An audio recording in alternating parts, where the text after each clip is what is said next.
एक ऐसी तंजीम जो पिछले 100 साल से पूरी दुनिया में काम सर अंजाम दे रही है, पाकिस्तान में उसका आज आगाज होने जा रहा है।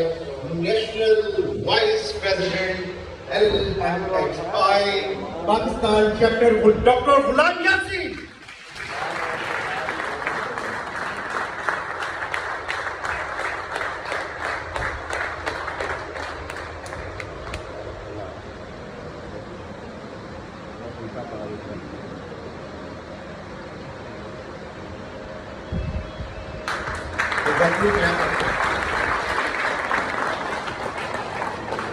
माशाअल्लाह जी, बहुत बहुत मुबारक हो डॉक्टर गुलाम यासीन साहब, हमारे प्यारे दोस्त, जिन्होंने एक इंटरनेशनल लीगा सेमिनार कराया है।